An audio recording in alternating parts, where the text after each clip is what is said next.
Doctor Simranjeet Kaur बूटा, lecturer Punjabi सरकारी कन्या senior secondary school camp Batala जिला गुरदासपुर तो तुहानूं सारिआं नूं सत्कार ते प्यार भरपूर सत श्री अकाल कहनी आ। प्यारे बच्चों, अज मैं तुहाडे नाल 11वीं जमात लाजमी पंजाबी विचली मिथ कथा नाल ते दमयंती साझी करांगी। इस तो पहला कि तुहाडे नाल ते दमयंती कथा साझी करिए, मिथ कथा हुंदी की है इस बारे तुहानूं कोई दसना चाहांगे। मिथ का मतलब कि मिठी हुई, कथा मतलब कहानी। मिठी हुई कहानी जिहड़ी कि पीढ़ी दर पीढ़ी अगे चलती रहिंदी है। इस विच कल्पनावां भी शामिल ने ते इस विच सूरबीरां दियां महान योद्धियां दियां कहानियां हुंदियां कि जिहड़ियां गांह तो गांह चलदियां जांदियां ते कुछ ना कुछ इन्हां विच जुड़ता अगे तुरिया। ते प्यारे बच्चों, अज तुहाडे नाल मिथ कथा नाल ते दमयंती दी जिहड़ी सांझी करनी आ, इस विच एक जोड़े दी कहानी आ कि जिहड़े बहुत ही सूझवान आ, सियाणे आ ते खूबसूरत आ दोवें जाने, ते उन्हां नूं अनेकां ही मुश्किलां दा सामना करना पैंदा ते उन्हां मुश्किलां नूं सामना करके संघर्ष करके वो जित हासिल करते आ ते फिर तो अपनी नवें सिरों जिंदगी नूं शुरू करते आ। ते आओ सुनते आ नल ते दमयंती कथा। निशद देश ते वीर सैन नां दे राजे दा एक पुत्तर सी नल। ਉਹ ਤੇਜਸਵੀ, ਗੁਣਵਾਨ, ਸੁੰਦਰ ਅਤੇ ਬਲਵਾਨ ਸੀ। ਘੋੜੇ ਦੌੜਾਉਣ ਵਿੱਚ ਉਸ ਦੀ ਖਾਸ ਮੁਹਾਰਤ ਸੀ। ਇਸੇ ਤਰ੍ਹਾਂ ਵਿਦਰਭ ਨਾਂ ਦੇ ਦੇਸ਼ ਵਿੱਚ ਭੀਮ ਨਾਂ ਦਾ ਇੱਕ ਰਾਜਾ ਰਾਜ ਕਰਦਾ ਸੀ। ਉਸ ਦੀ ਇੱਕ ਰਾਜਕੁਮਾਰੀ ਸੀ ਜਿਸ ਦਾ ਨਾਂ ਦਮਯੰਤੀ ਸੀ। ਉਹ ਰੂਪਮਤੀ, ਬੁੱਧੀਮਾਨ ਅਤੇ ਹੋਰ ਅਨੇਕਾਂ ਗੁਣਾਂ ਦੀ ਮਾਲਕ ਸੀ। ਨਲ ਅਤੇ ਦਮਯੰਤੀ ਆਪਣੇ ਗੁਣਾਂ ਕਾਰਨ ਛੇਤੀ ਹੀ ਲੋਕਾਂ ਵਿੱਚ ਜਾਣੇ ਜਾਣ ਲੱਗ ਪਏ। ਉਹਨਾਂ ਨੂੰ ਆਪ ਵੀ ਇੱਕ ਦੂਜੇ ਦੀ ਵਡਿਆਈ ਦਾ ਪਤਾ ਲੱਗ ਗਿਆ। ਇਸ ਤਰ੍ਹਾਂ ਬਿਨਾਂ ਇੱਕ ਦੂਜੇ ਨੂੰ ਮਿਲੇ ਹੀ ਹੌਲੀ ਹੌਲੀ ਉਹ ਇੱਕ ਦੂਜੇ ਨਾਲ ਲਗਾਅ ਮਹਿਸੂਸ ਕਰਨ ਲੱਗ ਪਏ। ਦਮਯੰਤੀ ਦੇ ਜਵਾਨ ਹੋਣ 'ਤੇ ਉਸ ਦੇ ਪਿਤਾ ਨੇ ਉਸ ਦਾ ਵਿਆਹ ਕਰਨ ਲਈ ਇੱਕ ਸਵੰਬਰ ਦਾ ਆਯੋਜਨ ਕੀਤਾ। ਦਮਯੰਤੀ ਨਾਲ ਵਿਆਹ ਕਰਨ ਦੀ ਇੱਛਾ ਲੈ ਕੇ ਦੂਰ ਦਰਾਡੇ ਤੋਂ ਰਾਜੇ ਤੇ ਰਾਜਕੁਮਾਰ ਪਹੁੰਚੇ। ਹੋਰ ਤਾਂ ਹੋਰ ਕਈ ਦੇਵਤੇ ਵੀ ਰਾਜਿਆਂ ਦਾ ਰੂਪ ਧਾਰ ਕੇ ਉਸ ਸਵੰਬਰ ਵਿੱਚ ਪਹੁੰਚੇ। ਦਮਯੰਤੀ ਪਹਿਲਾਂ ਹੀ ਮਨੋ ਮਨੀ ਨਲ ਨੂੰ ਆਪਣੇ ਪਤੀ ਵਜੋਂ ਸਵੀਕਾਰ ਕਰ ਚੁੱਕੀ ਸੀ। ਅਚੰਭਾ ਇਹ ਹੋਇਆ ਕਿ ਜਦੋਂ ਸਵੰਬਰ ਸਮੇਂ ਉਹ ਰਾਜੇ ਨਲ ਨੂੰ ਪਛਾਣਨ ਦੀ ਕੋਸ਼ਿਸ਼ ਕਰਨ ਲੱਗੀ ਤਾਂ ਉਸ ਨੂੰ ਇੱਕ ਨਹੀਂ ਕਈ ਰਾਜੇ ਨਲ ਉੱਥੇ ਬੈਠੇ ਦਿਖਾਈ ਦਿੱਤੇ। ਕਈ ਦੇਵਤਿਆਂ ਨੇ ਰਾਜਾ ਨਲ ਦਾ ਰੂਪ ਧਾਰਨ ਕੀਤਾ ਹੋਇਆ ਸੀ, ਪਰ ਜਦੋਂ ਉਹਨੇ ਬਹੁਤ ਧਿਆਨ ਨਾਲ ਇਕਾਗਰ ਚਿੱਤ ਹੋ ਕੇ ਵੇਖਿਆ ਤਾਂ ਉਸ ਨੂੰ ਅਸਲੀ ਨਲ ਲੱਭਣ ਵਿੱਚ ਔਖ ਨਾ ਹੋਈ। ਉਸਨੇ ਵੇਖਿਆ ਕਿ ਦੇਵਤਿਆਂ ਦੇ ਸਰੀਰ ਉੱਪਰ ਮੁੜਕੇ ਦੀ ਕੋਈ ਬੂੰਦ ਨਹੀਂ ਸੀ। ਉਹਨਾਂ ਦੀਆਂ ਪਲਕਾਂ ਵੀ ਨਹੀਂ ਸਨ ਝਪਕਦੀਆਂ, ਉਹਨਾਂ ਦੇ ਪੈਰ ਵੀ ਧਰਤੀ ਨੂੰ ਨਹੀਂ ਸੀ ਛੂੰਹਦੇ ਤੇ ਨਾ ਹੀ ਉਹਨਾਂ ਦਾ ਕੋਈ ਪਰਛਾਵਾਂ ਸੀ। ਦਮਯੰਤੀ ਨੇ ਵਰਮਾਲਾ ਨਲ ਦੇ ਗਲ ਵਿੱਚ ਪਾ ਦਿੱਤੀ। ਸਾਰਿਆਂ ਨੇ ਉਸ ਦੀ ਚੋਣ ਉੱਤੇ ਖੁਸ਼ੀ ਪ੍ਰਗਟ ਕੀਤੀ। ਦੇਵਤਿਆਂ ਨੇ ਵੀ ਅਸ਼ੀਰਵਾਦ ਦਿੱਤੇ। ਵਿਆਹ ਤੋਂ ਬਾਅਦ ਨਲ ਤੇ ਦਮਯੰਤੀ ਦੋਵੇਂ ਖੁਸ਼ੀ ਖੁਸ਼ੀ ਰਹਿਣ ਲੱਗੇ। ਉਹਨਾਂ ਦੇ ਘਰ ਇੱਕ ਲੜਕੇ ਅਤੇ ਇੱਕ ਲੜਕੀ ਨੇ ਜਨਮ ਲਿਆ। ਪਰ ਕਲਯੁਗ ਤੋਂ ਉਹਨਾਂ ਦੀ ਖੁਸ਼ੀ ਬਰਦਾਸ਼ਤ ਨਹੀਂ ਹੋਈ। ਉਸਨੇ ਰੰਗ ਵਿੱਚ ਭੰਗ ਪਾਉਣ ਦੀ ਸੋਚੀ।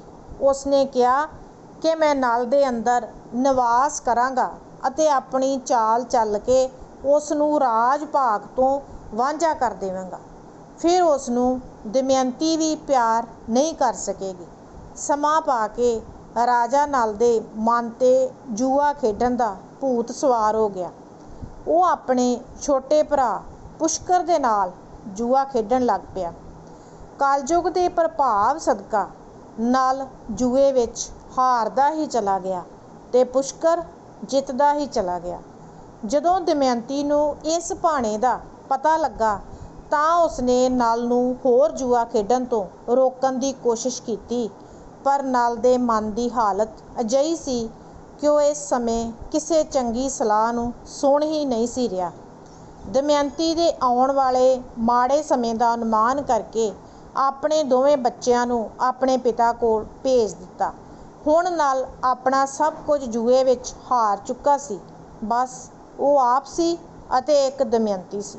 ਦੋਹਾਂ ਕੋਲ ਇੱਕ ਇੱਕ ਵਸਤਰ ਸੀ। ਪੁਸ਼ਕਰ ਨੇ ਨਲ ਦਾ ਰਾਜ ਜਿੱਤਣ ਪਿੱਛੋਂ ਜਨਤਾ ਨੂੰ ਹੁਕਮ ਕਰ ਦਿੱਤਾ ਕਿ ਨਲ ਅਤੇ ਦਮਯੰਤੀ ਨੂੰ ਕਿਸੇ ਤਰ੍ਹਾਂ ਦੀ ਸਹਾਇਤਾ ਨਾ ਦਿੱਤੀ ਜਾਵੇ, ਇੱਥੋਂ ਤੱਕ ਕਿ ਅੰਨ ਪਾਣੀ ਵੀ ਨਾ ਦਿੱਤਾ ਜਾਵੇ। ਨਲ ਆਪਣਾ ਰਾਜ ਛੱਡ ਕੇ ਜੰਗਲ ਜਾਣ ਲਈ ਤੁਰ ਪਿਆ ਤਾਂ ਦਮਯੰਤੀ ਵੀ ਉਸ ਦੇ ਨਾਲ ਤੁਰ ਪਈ। ਨਲ ਨੇ ਉਸ ਨੂੰ ਆਪਣੇ ਨਾਲ ਆਉਣ ਤੋਂ ਰੋਕਦਿਆਂ ਕਿਹਾ ਕਿ ਉਹ ਆਪਣੇ ਪਿਤਾ ਕੋਲ ਚਲੀ ਜਾਵੇ। ਜੰਗਲ ਵਿੱਚ ਰਹਿਣਾ ਬੜਾ ਕਠਿਨ ਹੋਵੇਗਾ। ਰਸਤੇ ਵਿੱਚ ਅਨੇਕਾਂ ਔਕੜਾਂ ਆਉਣਗੀਆਂ। ਇਸ ਲਈ ਚੰਗਾ ਹੋਵੇਗਾ ਕਿ ਉਹ ਇਸ ਔਕੜ ਦੀ ਘੜੀ ਆਪਣੇ ਪਿਤਾ ਕੋਲ ਜਾ ਕੇ ਰਹੇ। ਅੱਗੋਂ ਦਮਯੰਤੀ ਨੇ ਕਿਹਾ ਕਿ ਉਹਨਾਂ ਦੋਹਾਂ ਨੇ ਵਿਆਹ ਸਮੇਂ ਦੁੱਖ ਸੁੱਖ ਵਿੱਚ ਇਕੱਠਿਆਂ ਰਹਿਣ ਦਾ ਪ੍ਰਣ ਲਿਆ ਸੀ, ਇਸ ਲਈ ਉਹ ਵੀ ਹਰ ਹਾਲ ਨਲ ਦੇ ਨਾਲ ਹੀ ਰਹੇਗੀ। ਉਹ ਕਦੇ ਵੀ ਆਪਣੇ ਪਤੀ ਨਲ ਤੋਂ ਜੁਦਾਈ ਬਰਦਾਸ਼ਤ ਨਹੀਂ ਕਰ ਸਕੇਗੀ। ਅੰਤ ਉਹ ਦੋਵੇਂ ਜੰਗਲ ਨੂੰ ਤੁਰ ਪਏ। ਨਲ ਅਤੇ ਦਮਯੰਤੀ ਕਈ ਦਿਨਾਂ ਤੱਕ ਭੁੱਖੇ ਭਾਣੇ ਰਹੇ। ਸਫ਼ਰ ਦੀ ਥਕਾਵਟ ਨੇ ਉਹਨਾਂ ਨੂੰ ਹਾਲੋਂ ਬੇਹਾਲ ਕਰ ਦਿੱਤਾ। ਇੱਕ ਸ਼ਾਮ ਉਹ ਇੱਕ ਧਰਮਸ਼ਾਲਾ ਦੇ ਨੇੜੇ ਠਹਿਰੇ ਹੋਏ ਸਨ। ਬਹੁਤ ਜ਼ਿਆਦਾ ਥਕਾਵਟ ਹੋਣ ਕਾਰਨ ਦਮਯੰਤੀ ਘੂਕ ਸੌਂ ਗਈ, ਪਰ ਚਿੰਤਾ ਕਰਕੇ ਰਾਜੇ ਨਲ ਨੂੰ ਨੀਂਦ ਨਾ ਆਈ। ਰਾਜਾ ਨਲ ਸੋਚਣ ਲੱਗਾ ਕਿ ਉਸ ਨਾਲ ਰਹਿੰਦਿਆਂ ਦਮਯੰਤੀ ਨੂੰ ਪਤਾ ਨਹੀਂ ਹੋਰ ਕਿਹੜੇ ਕਿਹੜੇ ਦੁੱਖ ਝੱਲਣੇ ਪੈਣਗੇ। ਨਾਲ ਹੀ ਉਸ ਦੇ ਮਨ ਵਿੱਚ ਇਹ ਵਿਚਾਰ ਆਇਆ ਕਿ ਜੇ ਉਹ ਦਮਯੰਤੀ ਨੂੰ ਸੁੱਤੀ ਪਈ ਨੂੰ ਛੱਡ ਗਿਆ ਤਾਂ ਉਹ ਉਸ ਨੂੰ ਬੇਵਫਾ ਸਮਝੇਗੀ।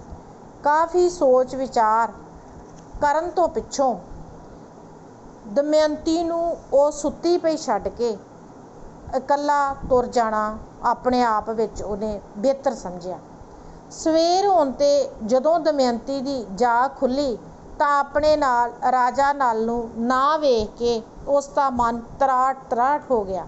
ਉਹ ਬਾਵਲੀ ਹੋਈ ਉਸ ਨੂੰ ਢੂੰਡਣ ਲਈ ਜੰਗਲ ਵੱਲ ਨੂੰ ਤੁਰ ਪਈ। ਉਹ ਅੰਤਾਂ ਦਾ ਵਿਰਲਾਪ ਕਰਦੀ ਹੋਈ ਕਦੇ ਰਾਜਾ ਨਲ ਨੂੰ ਪੁਕਾਰਦੀ, ਕਦੇ ਉੱਚੀ ਉੱਚੀ ਬੋਲ ਕੇ ਰਾਜਾ ਨਲ ਬਾਰੇ ਪੁੱਛਦੀ ਅਤੇ ਕਦੇ ਆਪਣੇ ਆਪ ਨੂੰ ਕੋਸਦੀ। ਤੁਰਦਿਆਂ ਤੁਰਦਿਆਂ ਰਾਹ ਵਿੱਚ ਦਮਯੰਤੀ ਨੂੰ ਇੱਕ ਅਜਗਰ ਮਿਲਿਆ। ਉਸ ਨੇ ਦਮਯੰਤੀ ਨੂੰ ਪੈਰਾਂ ਵੱਲੋਂ ਨਿਗਲਣਾ ਸ਼ੁਰੂ ਕਰ ਲਿਆ। ਉਸ ਸਮੇਂ ਉੱਥੇ ਇੱਕ ਸ਼ਿਕਾਰੀ ਆਇਆ ਜਿਸ ਨੇ ਤਲਵਾਰ ਨਾਲ ਅਜਗਰ ਨੂੰ ਮਾਰ ਕੇ ਦਮਯੰਤੀ ਦੀ ਜਾਨ ਬਚਾਈ। ਦਮਯੰਤੀ ਦੀ ਬਿਪਤਾ ਇੱਥੇ ਹੀ ਨਾ ਮੁੱਕੀ। ਜਿਹੜੇ ਸ਼ਿਕਾਰੀ ਨੇ ਉਸ ਦੀ ਜਾਨ ਬਚਾਈ ਸੀ ਉਸ ਦੇ ਮਨ ਵਿੱਚ ਦਮਯੰਤੀ ਪ੍ਰਤੀ ਮੰਦਭਾਵਨਾ ਆ ਗਈ, ਪਰ ਉੱਚੇ ਆਚਰਣ ਵਾਲੀ ਦਮਯੰਤੀ ਵਿੱਚ ਇੱਕ ਅਥਾਹ ਸ਼ਕਤੀ ਪੈਦਾ ਹੋ ਗਈ ਤੇ ਉਸ ਨੇ ਸ਼ਿਕਾਰੀ ਨੂੰ ਮਾਰ ਮੁਕਾਇਆ। ਰਾਜਾ ਨਲ ਦੀ ਭਾਲ ਵਿੱਚ ਦਮਯੰਤੀ ਰੋਂਦੀ ਕਰਲਾਉਂਦੀ ਜੰਗਲ ਵਿੱਚ ਭਟਕਦੀ ਰਹੀ। ਉਸ ਦੇ ਮਨ ਦੀ ਹਾਲਤ ਅਜਿਹੀ ਹੋ ਗਈ ਕਿ ਉਹ ਜੰਗਲ ਦੇ ਬਿਰਖਾਂ ਬੂਟਿਆਂ ਅਤੇ ਪਰਬਤਾਂ ਅੱਗੇ ਪੁਕਾਰ ਪੁਕਾਰ ਕੇ ਰਾਜਾ ਨਲ ਬਾਰੇ ਪੁੱਛਦੀ। ਜੰਗਲ ਵਿੱਚ ਉਸ ਨੂੰ ਕਈ ਰਿਸ਼ੀ ਮੁਨੀ ਮਿਲੇ ਜਿਨ੍ਹਾਂ ਨੇ ਉਸ ਦਾ ਹਾਲ ਸੁਣ ਕੇ ਉਸ ਦਾ ਧੀਰਜ ਬਣਾਉਣ ਦੀ ਕੋਸ਼ਿਸ਼ ਕੀਤੀ। ਅੰਤ ਵਿੱਚ ਇੱਕ ਕਾਫਲੇ ਨਾਲ ਰਲ ਕੇ ਉਹ ਚੇਦੀ ਰਾਜ ਦੀ ਰਾਜਧਾਨੀ ਪਹੁੰਚ ਗਈ। ਇੱਥੋਂ ਦੀ ਰਾਜ ਮਾਤਾ ਦਮਯੰਤੀ ਦੀ ਮਾਸੀ ਸੀ। ਉਸ ਨੇ ਦਮਯੰਤੀ ਨੂੰ ਅਪਣੱਤ ਤੇ ਪਿਆਰ ਨਾਲ ਆਪਣੇ ਕੋਲ ਰੱਖਿਆ। ਕੁਝ ਦਿਨਾਂ ਪਿੱਛੋਂ ਰਾਜ ਮਾਤਾ ਨੇ ਦਮਯੰਤੀ ਨੂੰ ਉਸ ਦੇ ਪਿਤਾ ਕੋਲ ਪਹੁੰਚਾ ਦਿੱਤਾ। ਦਮਯੰਤੀ ਦੇ ਪਿਤਾ ਨੇ ਆਪਣੇ ਰਾਜ ਦਰਬਾਰ ਦੇ ਬ੍ਰਾਹਮਣ ਰਾਜਾ ਨਲ ਦੀ ਭਾਲ ਵਿੱਚ 4 ਚੁਫੇਰੇ ਤੋਰ ਦਿੱਤੇ। ਉੱਧਰ ਰਾਜਾ ਨਲ ਅਨੇਕ ਤਰ੍ਹਾਂ ਦੇ ਕਸ਼ਟ ਝੱਲਦਾ ਹੋਇਆ ਰਾਜਾ ਰਿਤੂਪਰਨ ਕੋਲ ਚਲਾ ਗਿਆ। ਰਾਜਾ ਨਲ ਘੋੜੇ ਹਿੱਕਣ ਦਾ ਮਾਹਰ ਹੋਣ ਕਰਕੇ ਭੇਸ ਬਦਲ ਕੇ ਘੋੜਿਆਂ ਦੇ ਵਾਹਕ ਵਜੋਂ ਨੌਕਰੀ ਕਰਨ ਲੱਗਾ। ਅਨੇਕਾਂ ਮੁਸ਼ਕਲਾਂ ਨੂੰ ਝੱਲਦਿਆਂ ਹੁਣ ਉਸ ਦੀ ਹਾਲਤ ਬਹੁਤ ਖਰਾਬ ਹੋ ਚੁੱਕੀ ਸੀ। ਉਸ ਦਾ ਖੂਬਸੂਰਤ ਸਰੀਰ ਬੇਪਛਾਣ ਹੋ ਗਿਆ ਸੀ। ਇਸ ਦੌਰਾਨ ਰਾਜਾ ਭੀਮ ਦਾ ਇੱਕ ਬ੍ਰਾਹਮਣ ਰਾਜਾ ਰਿਤੂਪਰਨ ਕੋਲ ਆਇਆ। ਰਾਜਾ ਨਾਲ ਜੋ ਉੱਥੇ ਘੋੜਿਆਂ ਦੇ ਵਾਹਕ ਦੇ ਭੇਸ ਵਿੱਚ ਰਹਿੰਦਾ ਸੀ, ਨਾਲ ਗੱਲਬਾਤ ਕਰਦਿਆਂ ਉਸ ਬ੍ਰਾਹਮਣ ਨੂੰ ਸ਼ੱਕ ਪੈ ਗਿਆ ਕਿ ਇਹ ਰਾਜਾ ਨਲ ਹੈ।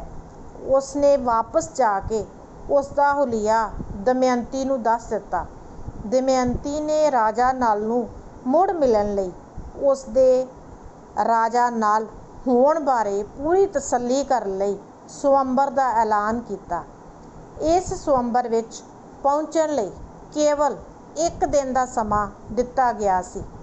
ਇਸ ਨੇ ਸਵੰਬਰ ਦਾ ਸੁਨੇਹਾ ਕੇਵਲ ਰਾਜਾ ਰਿਤੂਪਰਨ ਨੂੰ ਹੀ ਭੇਜਿਆ।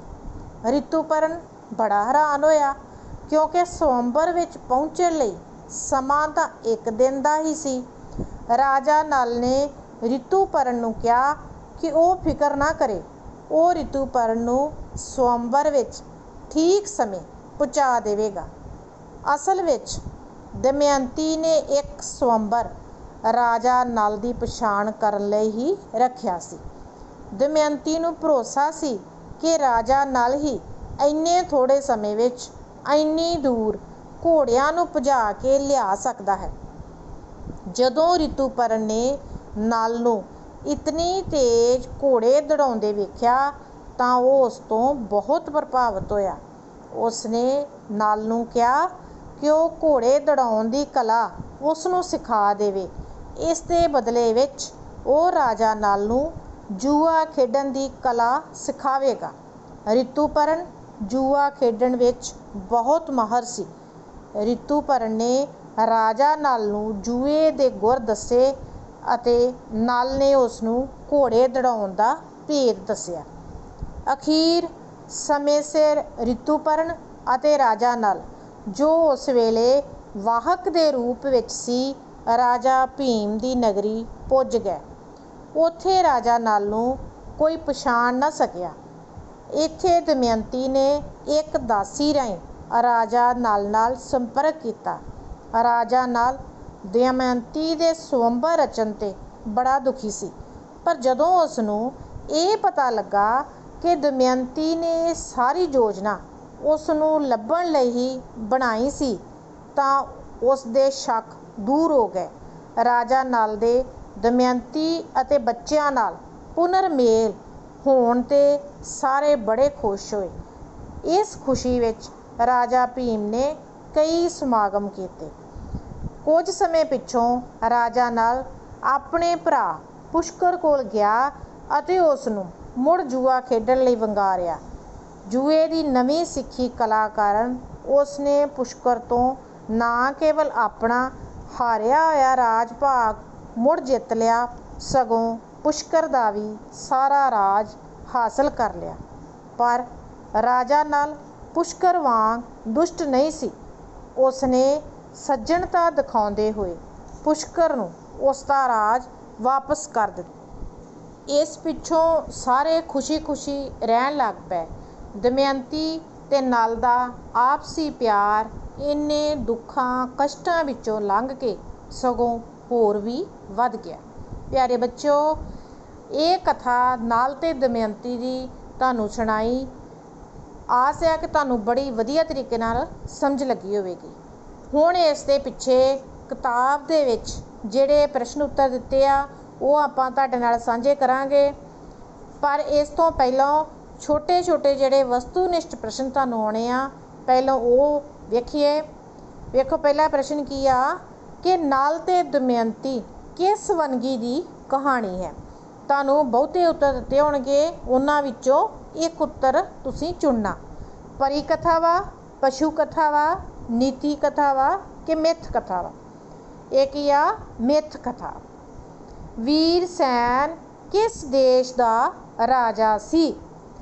ਨਿਸ਼ਦ ਦੇਸ਼ ਦਾ। ਕਿਸ ਦੇਸ਼ ਦਾ? ਨਿਸ਼ਦ ਦੇਸ਼ ਦਾ। ਨਲ ਕਿਸ ਦਾ ਪੁੱਤਰ ਸੀ? ਰਾਜੇ ਵੀਰ ਸੈਨ ਦਾ ਪੁੱਤਰ ਸੀ। ਨਲ ਦੀ ਕਿਸ ਕੰਮ ਵਿੱਚ ਖਾਸ ਮੁਹਾਰਤ ਸੀ? ਘੋੜੇ ਦੌੜਾਉਣ ਵਿੱਚ। ਤੇਜਸਵੀ, ਗੁਣਵਾਨ, ਸੁੰਦਰ, ਘੋੜੇ ਦੜਾਉਣ ਦਾ ਮਾਹਰ ਕੌਣ ਸੀ? ਕੌਣ ਸੀ? ਨਲ। ਰਾਜਾ ਭੀਮ ਕਿੱਥੋਂ ਦਾ ਰਾਜਾ ਸੀ? ਵਿਦਰਭ ਦੇਸ਼ ਦਾ। ਰਾਜੇ ਭੀਮ ਦੀ ਰਾਜਕੁਮਾਰੀ ਦਾ ਕੀ ਨਾਂ ਸੀ? ਦਮਯੰਤੀ। ਰੂਪਮਤੀ ਤੇ ਬੁੱਧੀਮਾਨ ਰਾਜਕੁਮਾਰੀ ਕੌਣ ਸੀ? ਦਮਯੰਤੀ।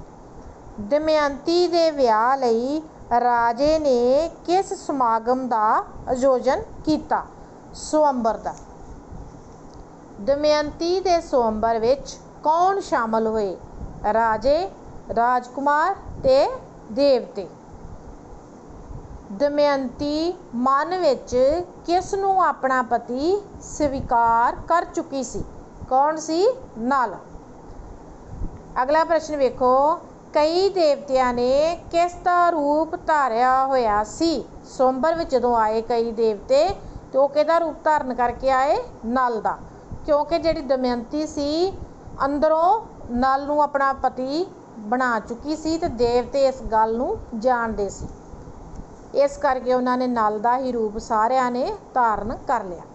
ਕਈ ਦੇਵਤਿਆਂ ਨੇ ਕਿਸ ਦਾ ਰੂਪ ਧਾਰਿਆ ਸੀ? ਨਲ ਦਾ। ਦਮਯੰਤੀ ਨੇ ਕਿਸ ਦੇ ਗਲ ਵਿੱਚ ਵਰਮਾਲਾ ਪਾਈ? ਨਲ ਦੇ। ਨਲ ਤੇ ਦਮਯੰਤੀ ਦੇ ਘਰ ਕਿੰਨੇ ਬੱਚੇ ਹੋਏ? ਇੱਕ ਲੜਕਾ ਤੇ ਇੱਕ ਲੜਕੀ। ਨਲ ਤੇ ਦਮਯੰਤੀ ਦੀ ਖੁਸ਼ੀ ਕਿਸ ਤੋਂ ਬਰਦਾਸ਼ਤ ਨਾ ਹੋਈ? ਕਲਯੁਗ ਤੋਂ। ਰਾਜਾ ਨਲ ਕਿਸ ਦੇ ਨਾਲ ਜੂਆ ਖੇਡਣ ਲੱਗਾ? ਆਪਣੇ ਭਰਾ ਪੁਸ਼ਕਰ ਨਾਲ। ਨਲ ਦਾ ਰਾਜ ਕਿਸ ਨੇ ਜਿੱਤ ਲਿਆ? ਪੁਸ਼ਕਰ ਨੇ। ਰਾਜਾ ਨਲ ਰਾਜ ਛੱਡ ਕੇ ਕਿੱਥੇ ਚਲਾ ਗਿਆ? ਜੰਗਲ ਵਿੱਚ। ਜੰਗਲ ਵਿੱਚ ਰਾਜੇ ਨਲ ਦੇ ਨਾਲ ਕੌਣ ਗਿਆ? ਉਸ ਦੀ ਪਤਨੀ ਦਮਯੰਤੀ। ਰਾਜਾ ਨਲ ਦਮਯੰਤੀ ਨੂੰ ਕਿਸ ਹਾਲਤ ਵਿੱਚ ਛੱਡ ਗਿਆ? ਕਿੱਦਾਂ ਛੱਡ ਗਿਆ ਸੀ? ਜਦੋਂ ਉਹ ਸੌਂ ਗਈ ਸੀ। ਕਿਸ ਨੇ ਦਮਯੰਤੀ ਨੂੰ ਨਿਗਲਣਾ ਸ਼ੁਰੂ ਕਰ ਦਿੱਤਾ? ਅਜਗਰ ਨੇ। ਅਜਗਰ ਨੂੰ ਕਿਸ ਨੇ ਮਾਰਿਆ? ਇੱਕ ਸ਼ਿਕਾਰੀ ਨੇ। ਸ਼ਿਕਾਰੀ ਨੂੰ ਕਿਸ ਨੇ ਮਾਰਿਆ? ਦਮਯੰਤੀ ਨੇ। ਜੰਗਲ ਵਿੱਚ ਕਿਹਨਾਂ ਨੇ ਦਮਯੰਤੀ ਨੂੰ ਧੀਰਜ ਦੇਣ ਦਾ ਯਤਨ ਕੀਤਾ? ਕਈ ਰਿਸ਼ੀਆਂ ਮੁਨੀਆਂ ਨੇ। ਚੇਦੀ ਦੀ ਰਾਜ ਮਾਤਾ ਦਮਯੰਤੀ ਦੀ ਕੀ ਲੱਗਦੀ ਸੀ? ਮਾਸੀ। ਦਮਯੰਤੀ ਦੇ ਪਿਤਾ ਨੇ ਰਾਜੇ ਨਲ ਨੂੰ ਲੱਭਣ ਲਈ ਕਿਹਨਾਂ ਨੂੰ ਚੁਫੇਰੇ ਭੇਜਿਆ? ਬ੍ਰਾਹਮਣਾਂ ਨੂੰ। ਰਾਜਾ ਨਲ ਕਸ਼ਟ ਝੱਲਦਾ ਹੋਇਆ ਕਿੱਥੇ ਪੁੱਜਾ? ਰਾਜਾ ਰਿਤੂਪਰਨ ਕੋਲ। ਦਮਯੰਤੀ ਨੇ ਸਵੰਬਰ ਕਿਉਂ ਰੱਖਿਆ ਸੀ? ਰਾਜਾ ਨਲ ਦੀ ਪਛਾਣ ਲਈ। ਰਿਤੂਪਰਨ ਕਿਹੜੀ ਖੇਡ ਦਾ ਮਾਹਰ ਸੀ? ਜੂਆ ਖੇਡਣ ਦਾ। ਦਮਯੰਤੀ ਨੇ ਕਿਸ ਦੇ ਰਾਹੀਂ ਰਾਜਾ ਨਲ ਨਾਲ ਸੰਪਰਕ ਕੀਤਾ? ਇੱਕ ਦਾਸੀ ਰਾਹੀਂ। ਨਲ ਨੇ ਜੂਏ ਵਿੱਚ ਜਿੱਤ ਕੇ ਵੀ ਰਾਜ ਕਿਸ ਨੂੰ ਵਾਪਸ ਕਰ ਦਿੱਤਾ? ਆਪਣੇ ਭਰਾ ਪੁਸ਼ਕਰ ਨੂੰ। ਇਸ ਤਰ੍ਹਾਂ ਬੱਚਿਓ ਇੱਕ ਇੱਕ ਦੋ ਦੋ ਅੱਖਰਾਂ ਵਾਲੇ 20 ਉੱਤਰ ਕਰਨ ਦੱਸਣੇ ਆਉਣਗੇ। ਤੇ ਇਸ ਤੋਂ ਇਲਾਵਾ ਜਿਸ ਤਰ੍ਹਾਂ ਤੁਹਾਨੂੰ ਕੋਈ ਲਾਈਨ ਦਿੱਤੀ ਆ ਕਿ ਵੀਰ ਸੈਨ ਨਾਲ ਦਮਯੰਤੀ, ਭੀਮ ਸੈਨ, ਰਾਜੇ, ਰਾਜਕੁਮਾਰ, ਦੇਵਤੇ, ਲੜਕਾ ਤੇ ਲੜਕੀ, ਪੁਸ਼ਕਰ, ਅਜਗਰ, ਸ਼ਿਕਾਰੀ, ਕਈ ਰਿਸ਼ੀ, ਬ੍ਰਾਹਮਣ, ਰਾਜਾ ਰਿਤੂਪਰਨ ਕਿਸ ਮਿੱਥ ਕਥਾ ਦੇ ਪਾਤਰ ਹਨ? ਇਸ ਤਰ੍ਹਾਂ ਤੁਹਾਨੂੰ ਪਾਤਰ ਦੱਸੇ ਹੋਣਗੇ, ਥੱਲੇ ਕਥਾਵਾਂ ਦੇ ਨਾਂ ਆਉਣਗੇ ਤੇ ਤੁਸੀਂ ਦੱਸਣਾ ਵੀ ਕਿਹੜੀ ਕਥਾ ਵਿੱਚ ਇਹ ਪਾਤਰ ਆਉਂਦੇ ਆ। ਜਿਸ ਤਰ੍ਹਾਂ ਵੇਖੋ ਇਹ ਜਿਹੜੇ ਉੱਪਰ ਦੱਸੇ ਆ ਜਿਹੜੇ ਪਾਤਰਾਂ ਦੇ ਨਾਂ ਲਏ ਆ ਉਹ ਨਲ ਤੇ ਦਮਯੰਤੀ 'ਚ ਆਉਂਦੇ ਆ, ਪ੍ਰਹਲਾਦ ਭਗਤ 'ਚ ਆਉਂਦੇ ਆ, ਰਾਜਾ ਰਸਾਲੂ 'ਚ ਆਉਂਦੇ ਕਿ ਲਾਲਸਾ ਦੀ ਚੱਕੀ ਵਿੱਚ ਆਉਂਦੇ ਆ। ਤੁਹਾਡਾ ਉੱਤਰ ਕੀ ਹੋਵੇਗਾ? ਨਲ ਤੇ ਦਮਯੰਤੀ ਵਿੱਚ। ਅੱਗੇ ਵੇਖੋ ਕਿ ਹੇਠ ਲਿਖਿਆ ਕਥਨ ਸਹੀ ਹੈ ਜਾਂ ਗਲਤ? ਦਮਯੰਤੀ ਕਰੂਪ ਅਤੇ ਬੇਅਕਲ ਸੀ। ਇਹ ਸਹੀ ਆ ਕਿ ਗਲਤ ਵਾ? ਗਲਤ ਵਾ, ਕਿਉਂਕਿ ਉਹ ਬਹੁਤ ਹੀ ਰੂਪਵਾਨ ਸੀ ਤੇ ਸਮਝਦਾਰ ਸੀ, ਇਸ ਕਰਕੇ ਇਹ ਜਿਹੜਾ ਵਾਕ ਵਾ ਉਹ ਗਲਤ ਵਾ। ਹੁਣ ਇਹ ਸੀ ਬਹੁਤ ਛੋਟੇ ਪ੍ਰਸ਼ਨਾਂ ਦੇ ਉੱਤਰ। ਹੁਣ ਜਿਹੜੇ ਆ ਥੋੜ੍ਹੇ ਜਿਹੇ ਵੱਡੇ ਪ੍ਰਸ਼ਨਾਂ ਦੇ ਉੱਤਰ ਤੁਹਾਡੇ ਨਾਲ ਸਾਂਝੇ ਕਰਾਂਗੇ। ਇਹਨਾਂ ਵਿੱਚ ਵੇਖੋ ਨਲ ਤੇ ਦਮਯੰਤੀ ਵਿੱਚ ਕਿਹੜੇ ਕਿਹੜੇ ਗੁਣ ਸਨ? ਨਲ ਜਿਹੜਾ ਸੀਗਾ ਉਹ ਤੇਜਮਈ, ਗੁਣਵਾਨ, ਸੁੰਦਰ ਤੇ ਬਲਵਾਨ ਹੋਣ ਤੋਂ ਬਿਨਾਂ ਘੋੜੇ ਦੜਾਉਣ ਵਿੱਚ ਖਾਸ ਮੁਹਾਰਤ ਰੱਖਦਾ ਸੀ। ਤੇ ਜਿਹੜੀ ਦਮਯੰਤੀ ਸੀ ਉਹ ਰੂਪਮਤੀ, ਬੁੱਧੀਮਾਨ ਤੇ ਹੋਰਨਾਂ ਕਈ ਗੁਣਾਂ ਦੀ ਮਾਲਕ ਰਾਜਕੁਮਾਰੀ ਸੀ। ਅਗਲਾ ਪ੍ਰਸ਼ਨ ਵੇਖੋ, ਨਲ ਤੋਂ ਵਿਛੜ ਕੇ ਦਮਯੰਤੀ ਨਾਲ ਕੀ ਬੀਤਦੀ ਹੈ? ਜਾਂ ਇਹ ਪ੍ਰਸ਼ਨ ਇਸ ਤਰ੍ਹਾਂ ਵੀ ਆ ਸਕਦਾ ਕਿ ਨਲ ਨਾਲੋਂ ਵਿਛੜਨ ਤੋਂ ਬਾਅਦ ਦਮਯੰਤੀ ਨਾਲ ਕਿਹੜੀ ਘਟਨਾ ਵਾਪਰਦੀ ਹੈ? ਨਲ ਤੋਂ ਵਿਛੜ ਕੇ ਦਮਯੰਤੀ ਅੰਤਾਂ ਦਾ ਵਿਰਲਾਪ ਕਰਦੀ ਹੋਈ ਉਸ ਨੂੰ ਲੱਭਣ ਲਈ ਜੰਗਲ ਵੱਲ ਤੁਰ ਪਈ। ਰਾਹ ਵਿੱਚ ਇੱਕ ਅਜਗਰ ਨੇ ਉਸ ਨੂੰ ਪੈਰਾਂ ਵੱਲੋਂ ਨਿਗਲਣਾ ਸ਼ੁਰੂ ਕਰ ਦਿੱਤਾ ਤੇ ਉਸੇ ਵੇਲੇ ਕਿਸੇ ਸ਼ਿਕਾਰੀ ਨੇ ਅਜਗਰ ਨੂੰ ਮਾਰ ਕੇ ਦਮਯੰਤੀ ਦੀ ਜਾਨ ਬਚਾਈ, ਪਰੰਤੂ ਨਾਲ ਹੀ ਉਸ ਦੇ ਮਨ ਵਿੱਚ ਉਸ ਪ੍ਰਤੀ ਮੰਦ ਭਾਵਨਾ ਪੈਦਾ ਹੋ ਗਈ। ਇਸ ਸਮੇਂ ਉੱਚੇ ਆਚਰਣ ਵਾਲੀ ਦਮਯੰਤੀ ਵਿੱਚ ਅਥਾਹ ਸ਼ਕਤੀ ਪੈਦਾ ਹੋ ਗਈ ਤੇ ਉਸਨੇ ਸ਼ਿਕਾਰੀ ਨੂੰ ਮਾਰ ਮੁਕਾਇਆ। ਫਿਰ ਉਹ ਜੰਗਲਾਂ ਦੇ ਬਿਰਛਾਂ ਬੂਟਿਆਂ ਤੋਂ ਨਲ ਬਾਰੇ ਪੁੱਛਦੀ ਰਹੀ। ਅੰਤ ਵਿੱਚ ਉਹ ਚੇਦੀ ਰਾਜ ਦੀ ਰਾਜਧਾਨੀ ਪੁੱਜ ਗਈ। ਅਗਲਾ ਪ੍ਰਸ਼ਨ ਵੇਖੋ ਬੱਚਿਓ, ਨਲ ਤੇ ਦਮਯੰਤੀ ਇੱਕ ਦੂਜੇ ਤੋਂ ਕਿਵੇਂ ਵਿਛੜਦੇ ਹਨ? ਰਾਜਾ ਨਲ ਆਪਣਾ ਰਾਜ ਜੂਏ ਵਿੱਚ ਹਾਰਨ ਮਗਰੋਂ ਜੰਗਲਾਂ ਵੱਲ ਤੁਰ ਪਿਆ ਤੇ ਉਸ ਵੇਲੇ ਦਮਯੰਤੀ ਨੇ ਜੀਵਨ ਸਾਥਣ ਹੋਣ ਦੇ ਨਾਤੇ ਬੇਨਤੀ ਕੀਤੀ ਕਿ ਜਿੱਥੇ ਤੁਸੀਂ ਜਾਓਗੇ ਮੈਂ ਤੁਹਾਡੇ ਹਰ ਦੁੱਖ ਸੁੱਖ ਵਿੱਚ ਸਾਥ ਦੇਵਾਂਗੀ ਤੇ ਮੈਂ ਵੀ ਤੁਹਾਡੇ ਨਾਲ ਜੰਗਲ ਵਿੱਚ ਹੀ ਜਾਵਾਂਗੀ। ਤੇ ਫਿਰ ਉਹ ਦਮਯੰਤੀ ਨੂੰ ਵੀ ਨਾਲ ਹੀ ਲੈ ਕੇ ਤੁਰ ਪਿਆ। ਦੋਹਾਂ ਦਾ ਸਫ਼ਰ ਦੇ ਥਕੇਵੇਂ ਤੇ ਭੁੱਖ ਨਾਲ ਬੁਰਾ ਹਾਲ ਸੀ। ਇੱਕ ਸ਼ਾਮ ਜਦੋਂ ਉਹ ਇੱਕ ਧਰਮਸ਼ਾਲਾ ਕੋਲ ਠਹਿਰੇ ਹੋਏ ਸਨ ਤਾਂ ਦਮਯੰਤੀ ਨੂੰ ਥਕਾਵਟ ਹੋਣ ਕਰਕੇ ਨੀਂਦ ਆ ਗਈ। ਰਾਜਾ ਨਲ ਚਿੰਤਾ ਕਾਰਨ ਜਾਗ ਰਿਹਾ ਸੀ। ਉਸਨੇ ਜੰਗਲ ਵਿੱਚ ਆਪਣੇ ਨਾਲ ਜਾ ਰਹੀ ਦਮਯੰਤੀ ਦੇ ਦੁੱਖਾਂ ਬਾਰੇ ਸੋਚ ਕੇ ਉਸ ਨੂੰ ਸੁੱਤਿਆਂ ਛੱਡ ਜਾਣ ਦਾ ਫੈਸਲਾ ਕੀਤਾ। ਇਸ ਤਰ੍ਹਾਂ ਰਾਜੇ ਨਲ ਦੇ ਦਮਯੰਤੀ ਨੂੰ ਸੁੱਤਿਆਂ ਛੱਡ ਜਾਣ ਮਗਰੋਂ ਦੋਵੇਂ ਇੱਕ ਦੂਜੇ ਤੋਂ ਵਿਛੜ ਗਏ। ਅਗਲਾ ਵੇਖੋ ਪ੍ਰਸ਼ਨ, ਨਲ ਤੇ ਦਮਯੰਤੀ ਦਾ ਵਿਆਹ ਕਿਵੇਂ ਹੁੰਦਾ ਹੈ? ਜਦੋਂ ਦਮਯੰਤੀ ਦੇ ਬਾਪ ਨੇ ਉਸ ਦੇ ਵਿਆਹ ਦਾ ਸੁਅੰਬਰ ਕੀਤਾ ਤਾਂ ਦਮਯੰਤੀ ਨਾਲ ਵਿਆਹ ਦੀ ਇੱਛਾ ਨਾਲ ਦੂਰ ਦਰਾਡੇ ਦੇ ਰਾਜੇ ਤੇ ਰਾਜਕੁਮਾਰ ਪਹੁੰਚੇ। ਇੱਥੋਂ ਤੱਕ ਕਿ ਬਹੁਤ ਸਾਰੇ ਦੇਵਤੇ ਵੀ ਰਾਜਿਆਂ ਦੇ ਭੇਸ ਵਿੱਚ ਸੁਅੰਬਰ ਵਿੱਚ ਪਹੁੰਚੇ। ਅਸਲ ਵਿੱਚ ਦਮਯੰਤੀ ਆਪਣੇ ਮਨ ਵਿੱਚ ਨਲ ਨੂੰ ਆਪਣਾ ਪਤੀ ਮੰਨ ਕੇ ਬੈਠੀ ਸੀ। ਜਦੋਂ ਉਸਨੇ ਰਾਜਿਆਂ ਤੇ ਰਾਜਕੁਮਾਰਾਂ ਵਿੱਚੋਂ ਨਲ ਦੀ ਪਛਾਣ ਕਰਨੀ ਚਾਹੀ ਤਾਂ ਉਸਨੂੰ ਬਹੁਤ ਸਾਰੇ ਨਲ ਬੈਠੇ ਦਿਖਾਈ ਦਿੱਤੇ। ਕਿਉਂਕਿ ਉਹ ਦੇਵਤੇ ਸਨ, ਉਹ ਨਲ ਦਾ ਰੂਪ ਧਾਰਨ ਕਰਕੇ ਉੱਥੇ ਬੈਠ ਗਏ ਸਨ। ਫਿਰ ਜਦੋਂ ਉਸਨੇ ਦੇਖਿਆ ਕਿ ਦੇਵਤਿਆਂ ਦੇ ਸਰੀਰ ਉੱਪਰ ਪਸੀਨੇ ਦੀ ਇੱਕ ਵੀ ਬੂੰਦ ਨਹੀਂ ਸੀ, ਉਹ ਅੱਖਾਂ ਨਹੀਂ ਝਪਕ ਰਹੇ ਸਨ, ਉਹਨਾਂ ਦੇ ਪੈਰ ਧਰਤੀ ਨੂੰ ਨਹੀਂ ਸਨ ਛੂੰਹਦੇ ਤੇ ਉਹਨਾਂ ਦਾ ਪਰਛਾਵਾਂ ਵੀ ਨਹੀਂ ਸੀ, ਤਾਂ ਉਸਨੇ ਆਪਣੀ ਸੂਝ-ਬੂਝ ਤੇ ਸਿਆਣਪ ਨੂੰ ਵਰਤਦੇ ਹੋਏ ਉਹਨਾਂ ਵਿੱਚੋਂ ਰਾਜੇ ਨਲ ਨੂੰ ਪਛਾਣ ਕੇ ਵਰਮਾਲਾ ਉਸ ਦੇ ਗਲੇ ਵਿੱਚ ਪਾ ਦਿੱਤੀ। ਇਸ ਤਰ੍ਹਾਂ ਦੋਹਾਂ ਦਾ ਵਿਆਹ ਹੋ ਗਿਆ। ਅਗਲਾ ਪ੍ਰਸ਼ਨ ਵੇਖੋ, ਨਲ ਤੇ ਦਮਯੰਤੀ ਦਾ ਪੁਨਰਮੇਲ ਕਿਵੇਂ ਹੁੰਦਾ ਹੈ? ਜਦੋਂ ਦਮਯੰਤੀ ਨੂੰ ਉਸ ਦੀ ਮਾਸੀ ਨੇ ਉਸ ਦੇ ਪਿਤਾ ਕੋਲ ਪਹੁੰਚਾ ਦਿੱਤਾ ਤਾਂ ਉਸ ਦੇ ਪਿਤਾ ਨੇ ਰਾਜੇ ਨਲ ਨੂੰ ਲੱਭਣ ਲਈ ਚਾਰੇ ਪਾਸੇ ਬ੍ਰਾਹਮਣ ਭੇਜੇ। ਇੱਕ ਬ੍ਰਾਹਮਣ ਰਾਜੇ ਰਿਤੂਪਰਨ ਕੋਲ ਵੀ ਪਹੁੰਚ ਗਿਆ, ਜਿੱਥੋਂ ਕਿ ਰਾਜਾ ਨਲ ਸ਼ਕਲੋਂ ਬੇਸ਼ਕਲ ਹੋਇਆ ਉਸ ਦੇ ਘੋੜਿਆਂ ਦੇ ਵਾਹਕ ਦੇ ਤੌਰ 'ਤੇ ਨੌਕਰ ਸੀ। ਬ੍ਰਾਹਮਣ ਨੂੰ ਉਸ ਨਾਲ ਗੱਲਬਾਤ ਕਰਨ 'ਤੇ ਸ਼ੱਕ ਪੈ ਗਿਆ। ਉਸ ਨੇ ਦਮਯੰਤੀ ਕੋਲ ਆ ਕੇ ਉਸ ਦਾ ਹੁਲੀਆ ਦੱਸਿਆ। ਦਮਯੰਤੀ ਨੇ ਰਾਜਾ ਨਲ ਨੂੰ ਮੁੜ ਪ੍ਰਾਪਤ ਕਰਨ ਤੇ ਉਸ ਦੇ ਰਾਜਾ ਨਲ ਹੋਣ ਬਾਰੇ ਤਸੱਲੀ ਕਰਨ ਲਈ ਸਵੰਬਰ ਦਾ ਐਲਾਨ ਕੀਤਾ। ਉਸ ਨੇ ਕੇਵਲ ਇੱਕ ਦਿਨ ਦਾ ਸਮਾਂ ਦੇ ਕੇ ਰਾਜੇ ਰਿਤੂਪਰਨ ਵੱਲ ਸਵੰਬਰ ਦਾ ਸੁਨੇਹਾ ਭੇਜਿਆ। ਰਾਜਾ ਰਿਤੂਪਰਨ ਇੱਕ ਦਿਨ ਵਿੱਚ ਵਿਦਰਭ ਪਹੁੰਚਣਾ ਅਸੰਭਵ ਸਮਝਦਾ ਸੀ, ਪਰ ਰਾਜੇ ਨਲ ਨੇ ਤੇਜ਼ ਘੋੜੇ ਭਜਾ ਕੇ ਉਸ ਨੂੰ ਵਿਦਰਭ ਪਹੁੰਚਾ ਦਿੱਤਾ। ਉੱਥੇ ਦਮਯੰਤੀ ਨੇ ਇੱਕ ਦਾਸੀ ਰਾਹੀਂ ਰਾਜੇ ਨਾਲ ਸੰਪਰਕ ਕੀਤਾ, ਜਿਹੜਾ ਕਿ ਦਮਯੰਤੀ ਦੇ ਸਵੰਬਰ ਕਾਰਨ ਪਹਿਲਾਂ ਬਹੁਤ ਦੁਖੀ ਸੀ, ਪਰ ਜਦੋਂ ਉਸ ਨੂੰ ਪਤਾ ਲੱਗਾ ਕਿ ਦਮਯੰਤੀ ਨੇ ਉਸ ਨੂੰ ਲੱਭਣ ਲਈ ਹੀ ਸਾਰੀ ਦੀ ਸਾਰੀ ਯੋਜਨਾ ਬਣਾਈ ਸੀ ਤਾਂ ਬਹੁਤ ਖੁਸ਼ ਹੋਇਆ। ਇਸ ਤਰ੍ਹਾਂ ਨਲ ਤੇ ਦਮਯੰਤੀ ਦਾ ਪੁਨਰ ਮੇਲ ਹੋ ਗਿਆ। ਅੱਗੇ ਵੇਖੋ ਪ੍ਰਸ਼ਨ ਬੱਚਿਓ, ਨਲ ਆਪਣੇ ਭਾਈ ਪੁਸ਼ਕਰ ਨਾਲੋਂ ਕਿਵੇਂ ਵੱਖਰਾ ਸੀ?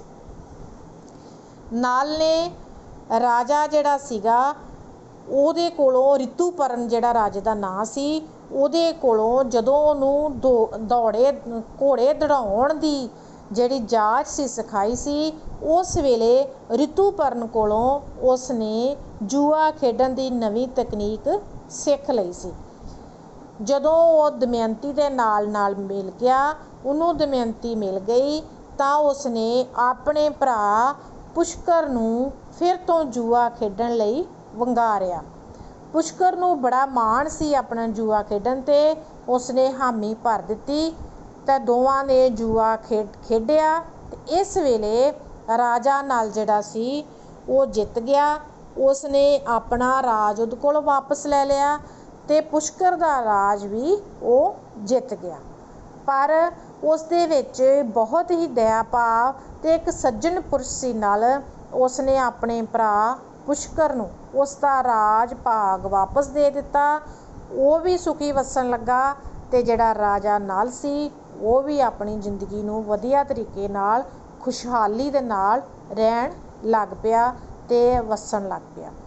ਬੱਚਿਓ, ਨਲ ਤੇ ਦਮਯੰਤੀ ਮਿੱਥ ਕਥਾ ਤੁਹਾਡੇ ਨਾਲ ਸਾਂਝੀ ਕੀਤੀ ਤੇ ਮੈਂ ਆਸ ਕਰਦੀ ਹਾਂ ਕਿ ਤੁਹਾਨੂੰ ਇਹ ਕਥਾ ਵਧੀਆ ਤਰੀਕੇ ਨਾਲ ਸਮਝ ਲੱਗਦੀ ਹੋਵੇਗੀ।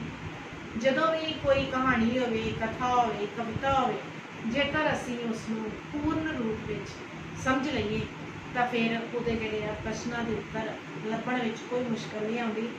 ਤੇ ਮੈਂ ਤੁਹਾਨੂੰ ਇਹ ਕਥਾ ਵੀ ਸੁਣਾਈ, ਮਿੱਥ ਕਥਾ ਹੁੰਦੀ ਕੀ ਇਹ ਵੀ ਦੱਸਿਆ ਤੇ ਇਸ ਦੇ ਪਿੱਛੇ ਜਿੰਨੇ ਵੀ ਅਭਿਆਸੀ ਪ੍ਰਸ਼ਨ ਹਨ ਉਹ ਸਾਰੇ ਦੇ ਸਾਰੇ ਤੁਹਾਡੇ ਨਾਲ ਸਾਂਝੇ ਕੀਤੇ। ਇਹਨਾਂ ਸਾਰੇ ਪ੍ਰਸ਼ਨਾਂ ਦੇ ਉੱਤਰਾਂ ਨੂੰ ਤੁਸੀਂ ਆਪਣੀ ਕਾਪੀਆਂ ਵਿੱਚ ਲਿਖ ਲਓਗੇ ਤੇ ਤੁਹਾਨੂੰ ਪੂਰੀ ਤਰ੍ਹਾਂ ਦਿਮਾਗ ਦੇ ਵਿੱਚ ਇਹ ਕਥਾ ਬੈਠ ਜਾਵੇਗੀ। ਤੇ ਮੈਂ ਤੁਹਾਡਾ ਵੀ ਬਹੁਤ ਧੰਨਵਾਦ ਕਰਦੀ ਹਾਂ ਕਿ ਤੁਸੀਂ ਬੜੇ ਧਿਆਨ ਨਾਲ ਸੁਣਿਆ ਤੇ ਸਮਝਿਆ। ਧੰਨਵਾਦ।